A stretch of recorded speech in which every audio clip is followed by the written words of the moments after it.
the shadows come, why should my heart be lonely and long for heaven and home when Jesus is my portion, my constant friend is he,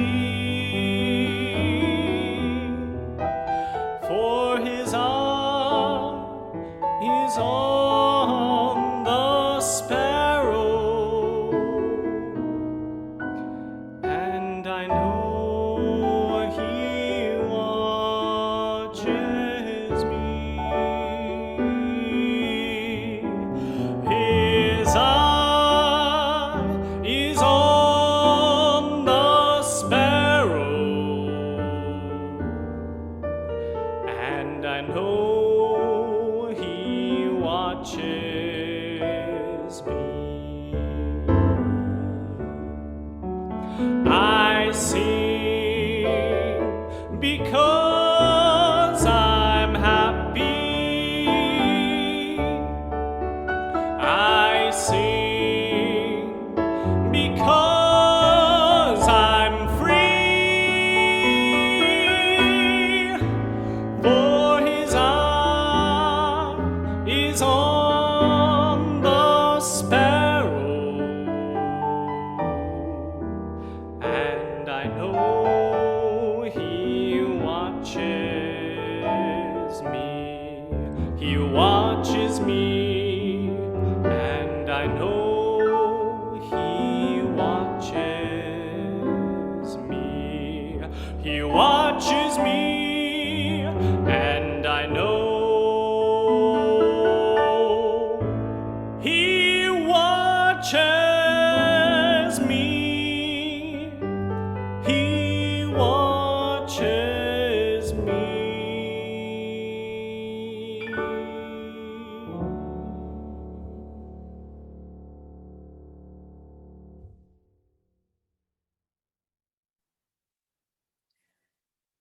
Thank you, Aldi and Alex, for that wonderful gospel hymn with those reassuring words from the Gospel of Matthew.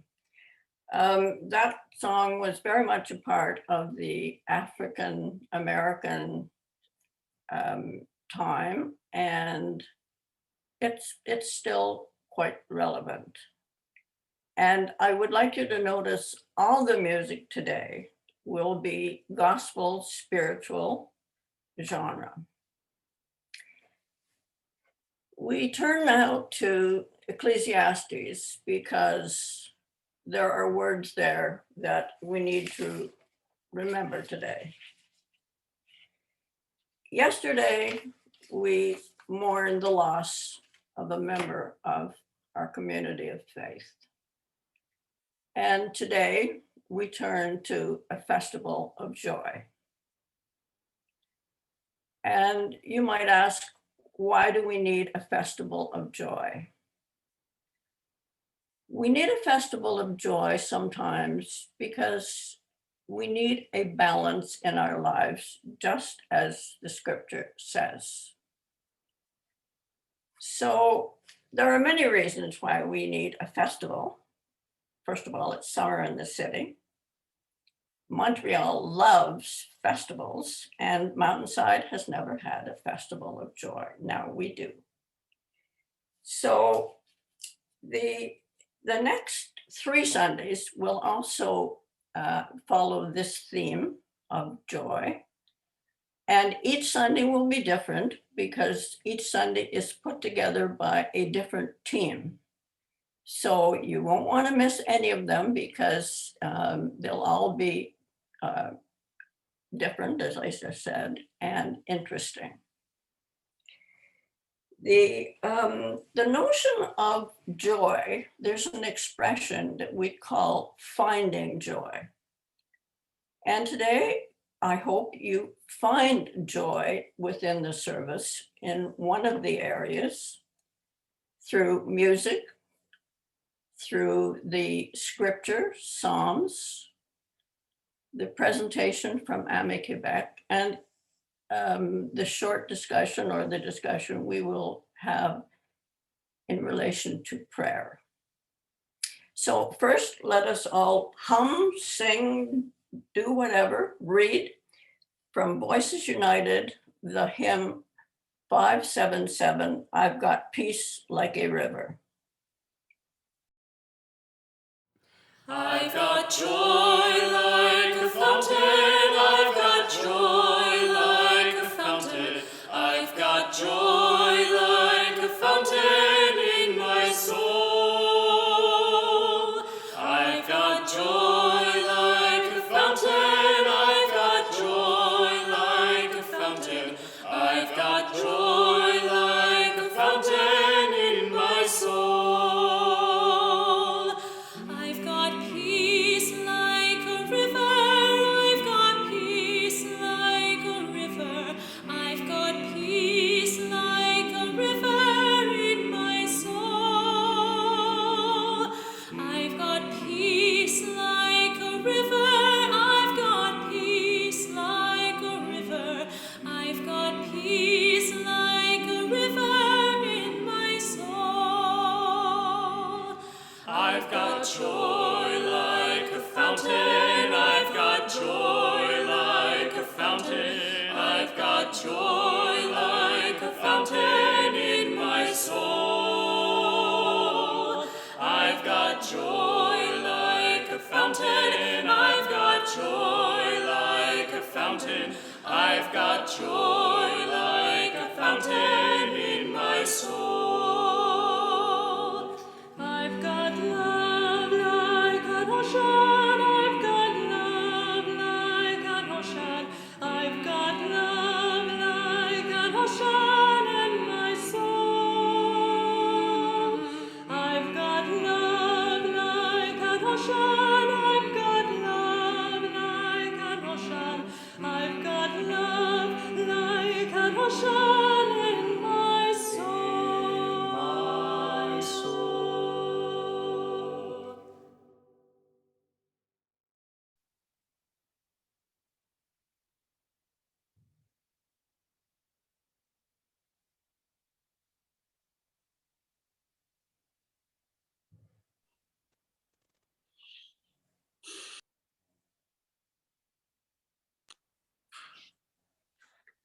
In the Bible, joy is mentioned in 149 verses, 50 chapters, and 37 books.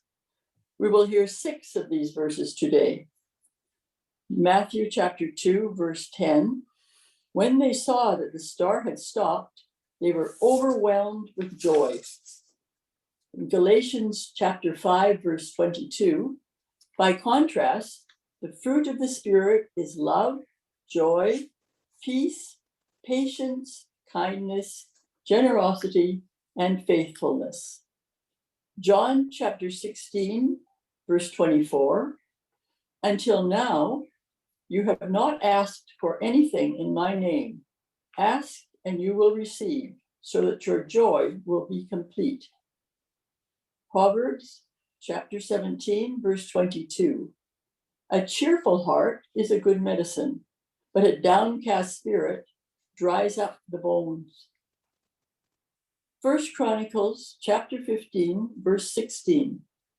David also commanded the chiefs of the Levites to appoint their kindred as the singers to play on musical instruments, on harps and lyres and cymbals, to raise loud sounds. 1 Samuel chapter 18, verse 6.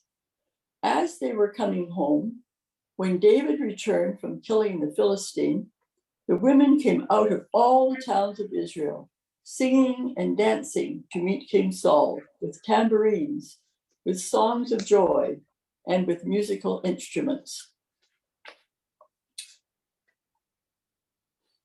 Our reading today is from Psalm 126, found at number 850 in Voices United, with refrains. We'll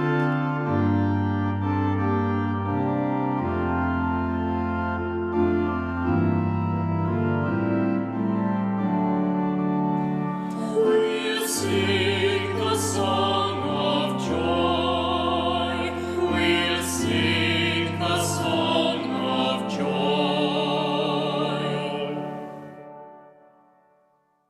When God brought Zion's captives home, it seemed to us like a dream. But then our mouths were full of laughter, and our tongues uttered shouts of joy. Then they said among the nations, God has done great things for them. Truly, God has done great things for us, and therefore we rejoice.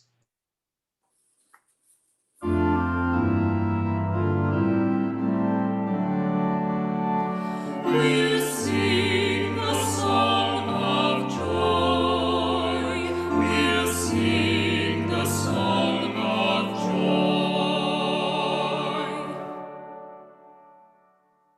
Restore our fortunes, O God, as streams refresh the Negev. Those who sow in tears shall reap with shouts of joy.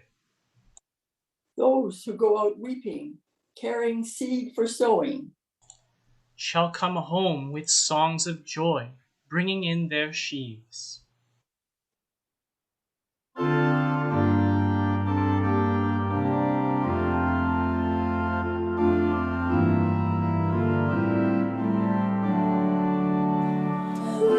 sing the song of joy. We'll sing the song of joy.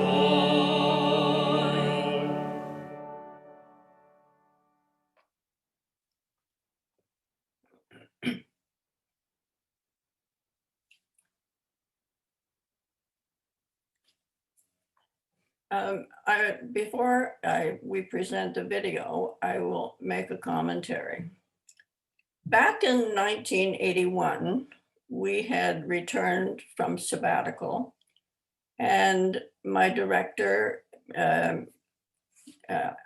called me up to her office for a meeting and rejoining the workforce at the Royal Victoria Hospital.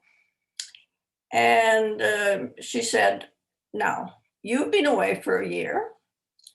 You are well rested. I have another job for you. This, of course, was on top of what I was already going to be doing. And she presented to me the fact that AMI Quebec, at that time it was called Action Against Mental Illness, had formed an organization and they needed a representative from the hospital. And as I repeat, I was supposed to be well rested, so that would be me. It turned out to be one of the most rewarding, the best directive I ever had in my entire professional life. That relationship has lasted since that time until now. I am honored to be an emeritus member of the board, and it's just been a wonderful time watching this organization develop. Going back to 1977, 4 couples joined together because at that time, families were absolutely ostracized in psychiatry. There was a theory called the schizophrenic mother. That's a mouthful. And when one defines that, it really meant that the mothering of the child resulted in mental illness in that child. In other words, blaming the mother. So families were not well represented at all. These 4 couples got together and formed an organization. And in 1981, They found an executive director and formed the organization that we now know as AMI Quebec. And it is that organization in 2021 that I present to you today in video. We will now see the video. Hi everybody, welcome to this little short video that we've got for you that's going to kind of introduce you to AMI Quebec and all the some of the services that we offer. My name is Tony. I am the outreach coordinator. I coordinate presentations similar to this, I guess you could say, where we talk a little bit about mental illness and mental health of caregivers and those suffering from mental illness, so we can break the stigma and get as many people talking about mental illness as possible.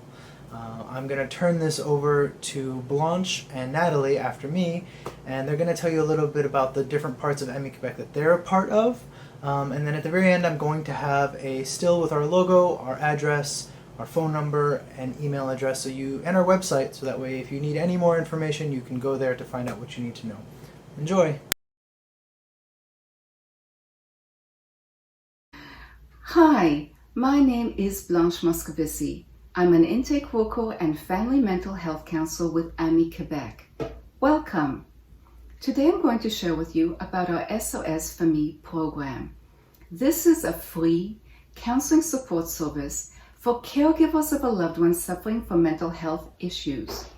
If you are a caregiver, meaning that you're providing financial, psychological, emotional, creative, practical, technical support, and you're in a relationship as a parent, sibling, young carer 18 plus, adult child, grandparent, spouse, partner, ex, maybe you're even a friend or co-worker, and you're in a relationship with someone who's suffering from mental health challenges, which you are currently experiencing as becoming more and more difficult to manage, then you have come to the right place. Your first step is to contact AMI Quebec via Gmail or phone and request a follow-up. I'm going to contact you, set up an intake session, which is a half-hour phone call, where I explore with you what the current situation is and how your loved one's mental health challenges are impacting you directly. We will look at what is within your control, what is it that you are ready to work on, what your needs are and expectations of the service, and really what it is that you want to create. Are you wanting to create an improved dynamic and relationship with your loved one? Would you like to have better communication skills, set healthier limits, balance yourself more emotionally so you're not so easily triggered by your loved one and how they're interacting with you? Maybe it's the first time that you're coming to deal with mental illness in your family and you want to know how to navigate the mental health system. Maybe your loved one is aggressive towards you, themselves, or others, and you're considering taking out a court order to have them psychiatrically evaluated.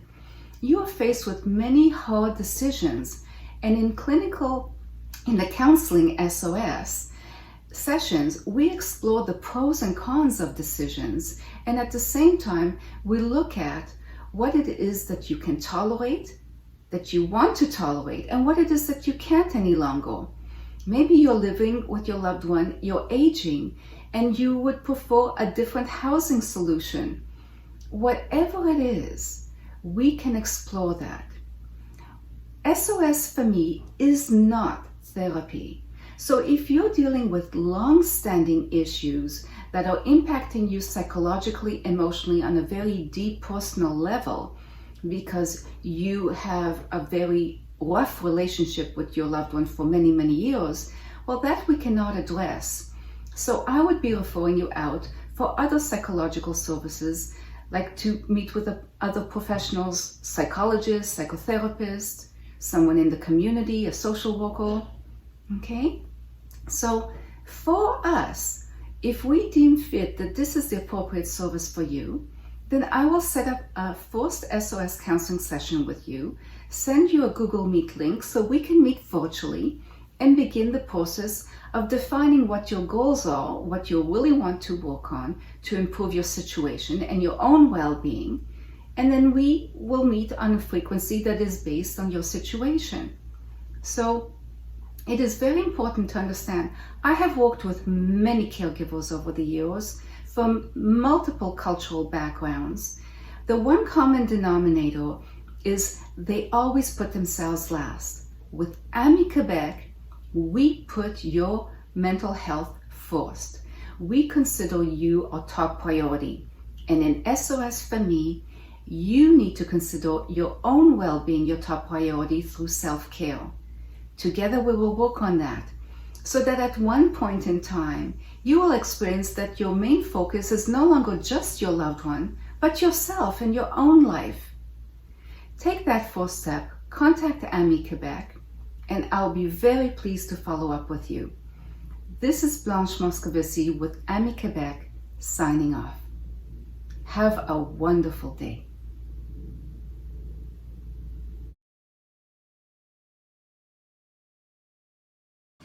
Hi, my name is Nathalie Boileau. I am an employee of AMI Quebec, but I'm currently collaborating with the CIE Centre-Ouest de l'Île de Montréal in order to expand the family peer support program that has existed at the Jewish General Hospital for 6 years in November.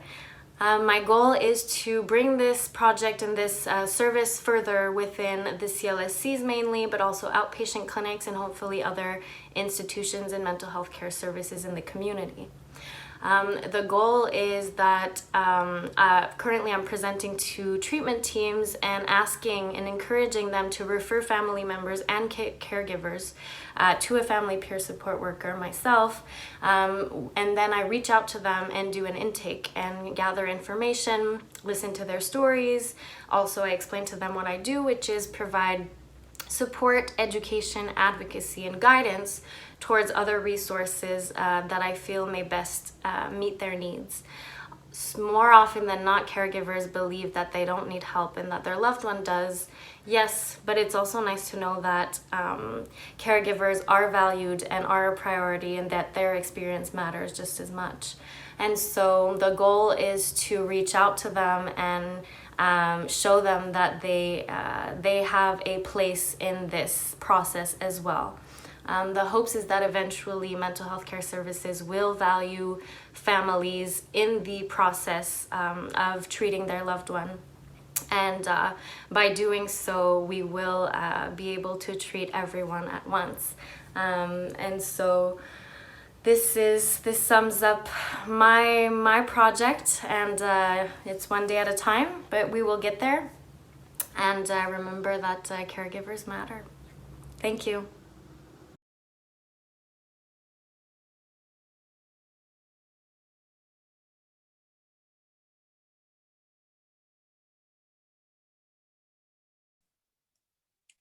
So just to finish that aspect, we have moved and still have a long way to go with families actually being part of the whole spectrum of treatment and care. And just as a kind of summary notion, that families would follow the admonition that you hear from Air Canada. Put on your own mask first, because you can only help others after you have helped yourself. And within families, that is a very apt admonition. Take care of yourself as a family member so that you can also help the person who is ill. It's hope through caring. Okay, we'll pass that from that section now.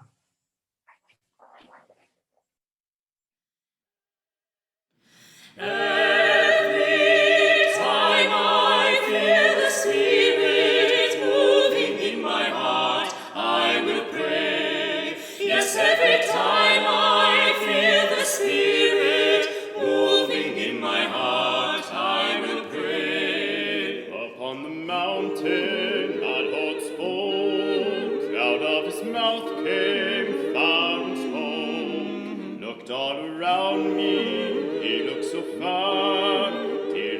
my Lord thought was man. Every time I feel the Spirit moving in my heart, I will pray. Yes, every time I feel the Spirit moving in my heart, I will pray. Jordan River is chilly and cold. It chills the body, but not the soul.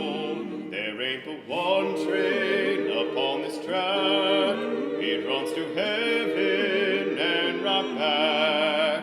Every time I feel the Spirit moving in my heart, I will pray. Yes, every time I feel the Spirit moving in my heart, I will pray. Every time I feel the Spirit moving in my heart, I'll pray. Yes, every time I feel the Spirit moving in my heart, I will pray. Yes, I will pray.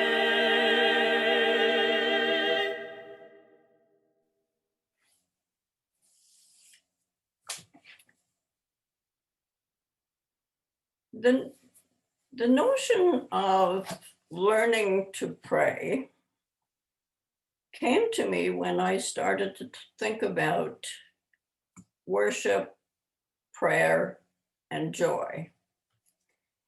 And I could not find anywhere the notion of a prayer for joy.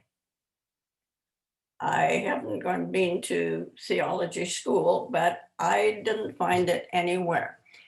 And that got me thinking, how do we learn to pray? When do we learn to pray? And I don't know about you, but I recall learning a prayer. Now I lay me down to sleep. Does anyone else remember that one? I don't find a lot of joy in that prayer, and yet that's the one I learned. Do you remember the first prayer you learned to pray? Was it at Sunday school? Was it at home? Was it later in life? Just ponder that thought for a moment. Did you actually learn to pray? Or was it something that just kind of has always been there because you went to church? But the more one thinks about prayer as an individual, it can become rather complex and complicated. Because the verses in the Bible are sometimes more inclined to be outside the individual. They're more prayer in the Lord, finding joy through prayer in the Lord, and in that sense, but they're not actually devoted to how you find joy in prayer as an individual. Does that mean maybe why we are turning more to meditation to find that individual joy in what seems to be like a prayer? And where else does one go if you want to find something along that line? Facebook. I've used this before, and I'm using it again this morning. I ask you to read it with me. Prayer doesn't happen only when we kneel or put our hands together and expect things from God. When we think positively and wish good for others, that's prayer. When we hug a friend, that's prayer. When we cook something to nourish family and friends, that's prayer. when we send off our near and dear ones and say, drive safely or be safe. That's prayer. When we help someone in need by giving our time and energy, we are praying. When we forgive someone, we are praying. Prayer is a vibration, a feeling, a thought. Prayer is the voice of love, friendship, genuine relationships. Prayer is an expression of our silent being. Within this framework, do we find joy in any of all of those things? Just think about that for a minute.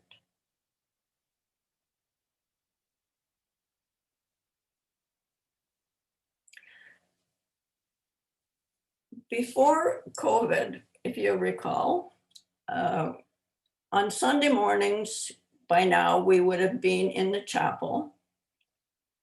The service would be informal, much shorter, because there would have been a great deal more time allotted to the post-service in Tees Hall with coffee, sharing conversation, talking about where we might have traveled, where we might be going to travel. In general, it was a time for what we called news from the pews. I am going to suggest that we do that today, that we do not have a benediction, that we remain in community to share our thoughts, our insights, or anything that might have brought you joy over the past few minutes, but mostly your thoughts.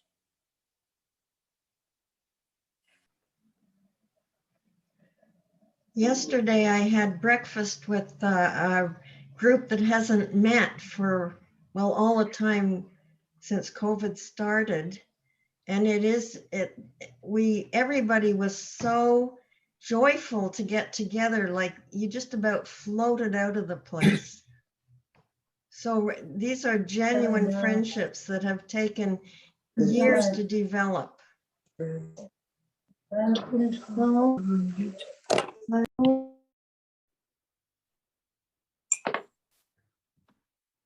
When you were talking about reading about when we cook something to nourish family and friends, and you were talking, Elva, about the session after church, I was reminded of the cake that appeared every week on the table with the tea and coffee, and somebody obviously had done the cooking, and obviously that I agree, that's a form of prayer. Thank you. Thank you. When we went to visit, I'm hearing an echo, Jill's family in Ontario, it was almost a surreal experience.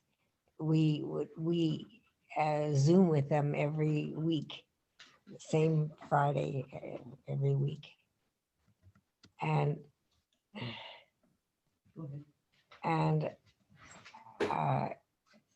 to be able to be with them and see them, it was truly a surreal experience. Mm-hmm. So the togetherness was your time of joy, right? Yes. I've had the same experience this last week. I've been alone I live alone. I've been alone for 2 years.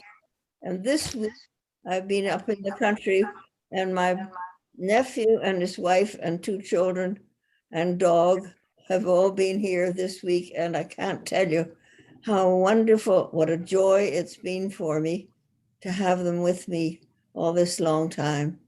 Though they're going to go leave after lunch today, but I've had such an experience that I feel really uplifted.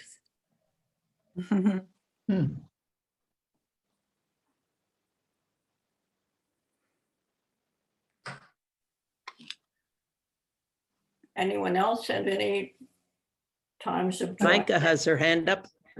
Okay, I can't see anybody's hands, so you'll just have to break into the conversation. Oh, I was afraid to break in. Part of your sermon reminded me of my mother. When I was growing up, I'm Catholic. I was raised Catholic and went to school with the nuns up until grade 8, after which I went to public school. My brother and I were maybe 7 and 8 years old, and my mother was very much ahead of her time, except perhaps she should not have introduced certain ways of thinking when we were so young, because we found it a little bit traumatic. But she discouraged wrote prayer at the table when we said our blessings, or when we prayed in general, or said the rosary. She would discourage that, in the sense she would always encourage us to talk to God. And I remember one Friday, she served us fish on Friday. And of course we were appalled, because at school we had learned you don't eat fish on Friday. And my mother would say things like, now think about it, Blanca and Paul, think about it. Do you think the good Lord is up there checking what you're eating for lunch? And today I smile at that and I say, oh my goodness, she was so much ahead of her time. But at the time it was traumatic.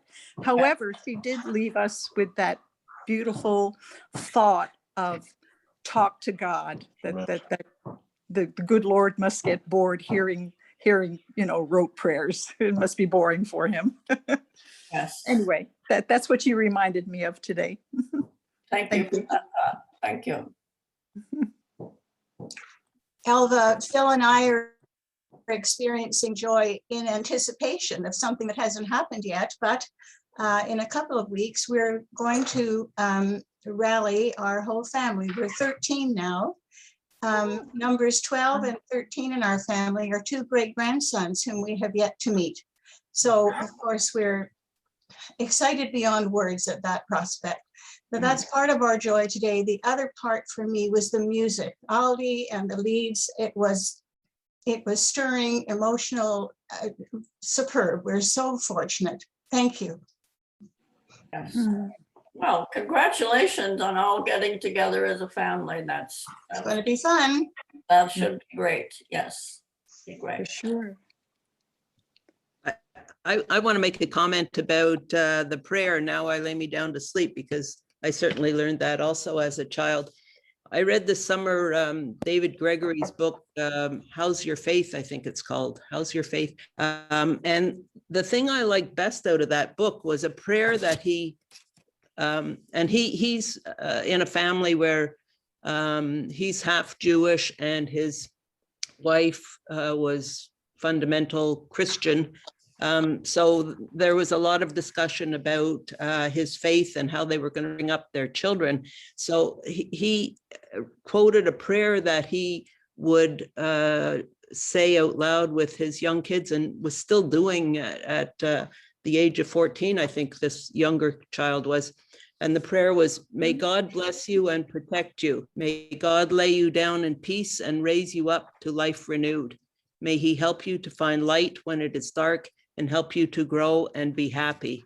And I thought that, I loved those words. I thought they were another alternative to now I lay me down to sleep. Yes. I often thought, or not often, but I have thought, why parents would be mystified if children didn't want to go to sleep after saying that prayer. To me, there is no mystery. Right. I'm terrified. I agree with you, Elva, that prayer is day long, probably. Mostly silent, mostly personal. Mhm. So much to be thankful for. Yes, yes.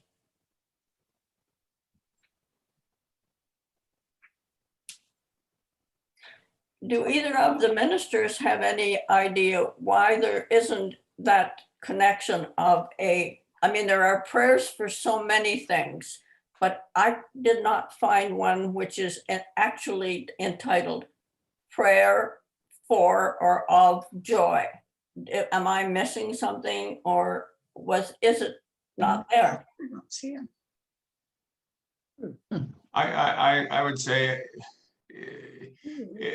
prayer in the Western traditions was you were coming before God. It was something very serious, and so there were intercessions, thanksgiving, which in a way gets it's a Venn diagram. It overloops into joy. I guess Thanksgiving does, but it was more for forgiveness, for intercession, and so that wasn't seen as part. It was this was serious,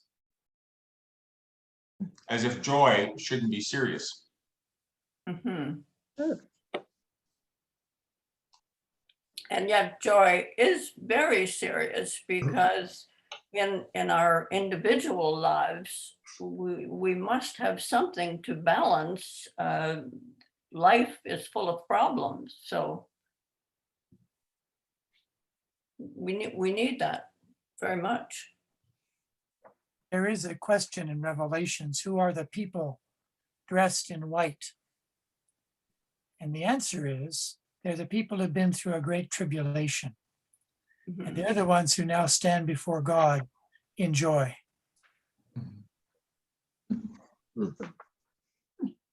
So we return to that theme of that there has to be suffering before joy. Is that what I hear there?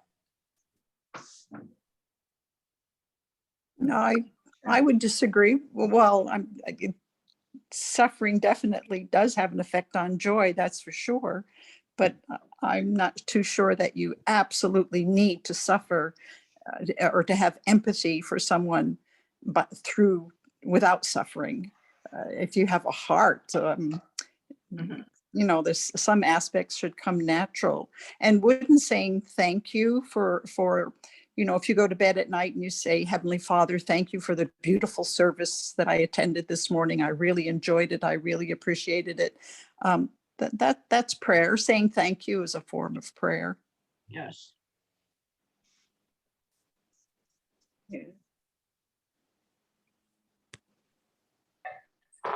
Dance, rejoicing and dancing in Hebrew, the same word. David dances before the Lord. That's prayer. And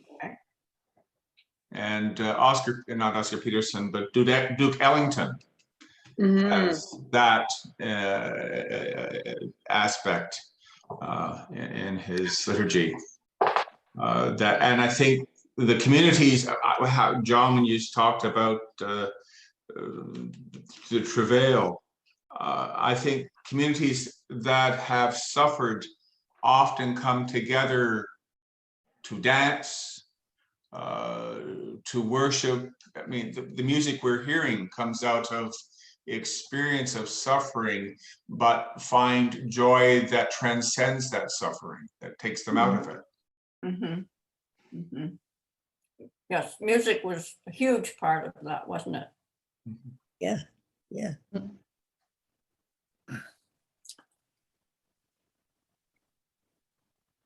Well, we leave you with all those thoughts to ponder. And please join us for the next 3 Sundays, because each Sunday, I repeat, will be different. And so you will not want to miss any of them. They'll all be interesting. I can absolutely assure you for that. So we will now have posted.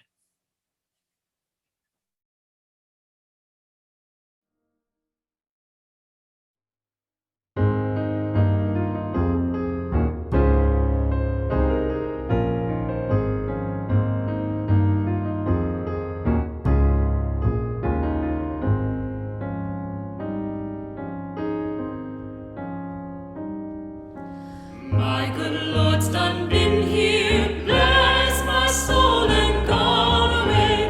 My good Lord's done been here, bless my soul and gone.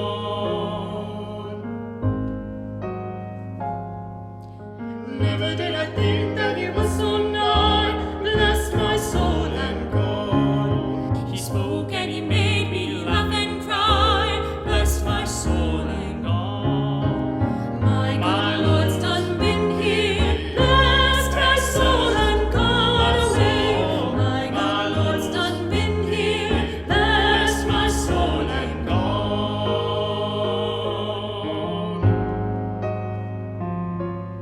Sinner, now you walk on the cross, bless my soul and gone. Your foot might slip and your soul get lost, bless my soul and gone. My good Lord's done been here, blessed my soul and gone away.